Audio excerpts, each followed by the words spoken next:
Every action has an equivalent and opposite reaction. இல்லை, action. JR divine plus நேயர்களுக்கு வணக்கம். Every action has an equivalent and opposite reaction அப்படின்றது நியூட்டனின் 3வது விதி. இதே நம்ம டாய்ச்சி கோட்டிங்கோட பார்த்தோம் அப்படின்னா, every action has an equivalent and opposite action. எதிர்வினை கிடையாது, நேர்வினை. இப்போது சைக்கிள் செயின் நம்ம பார்த்துருப்போம். சைக்கிள் செயின் நம்ம மிதிக்கும் போது மேலே முன்னோக்கி போகும், கீழே பின்னோக்கி வரும். ஸோ இதில் மேலே போகிறதுக்கு ஆப்போசிட் ரியாக்ஷன் கிடையாது. நம்ம எந்த இலக்கை நோக்கி போகிறோமோ அதுக்குண்டான ஆக்ஷன். ஸோ எதிர்வினை கிடையாது, நேர்வினை. நம்ம ஒரு வேலை செய்ய போயிட்டுருக்கோம், யாரோ ஒருத்தர் தொல்லை பண்ணுறாங்க. அந்த தொல்லை பண்ணும்போது நம்ம ஸ்பான்டேனியஸாக ரியாக்ட் பண்ணிட்டோம் அப்படின்னா அதுதான் ரியாக்ஷன்.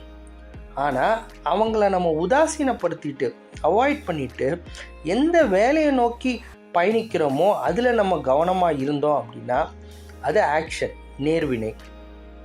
ஸோ இதில் அந்த பர்டிகுலர் சுச்சுவேஷனில் நம்ம நிதானம் தவறணும்னா 100% அந்த சிச்சுவேஷனில் நம்ம இல்லை அப்படின்னா மைண்ட் இல்லைன்னு அர்த்தம். ஸோ மைண்டு இருந்தது அப்படின்னா அதை அவாய்ட் பண்ணிவிட்டு அடுத்த கட்டத்துக்கு போவோம்.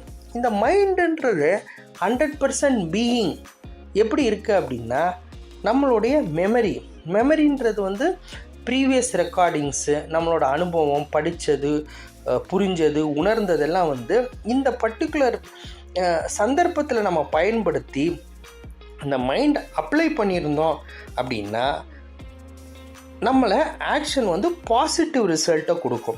மைண்டை அப்ளை பண்ணல அப்படின்னா நம்ம செய்ய போகிற வேலையை அது ரூயின் பண்ணிடும், கெடுத்துரும்.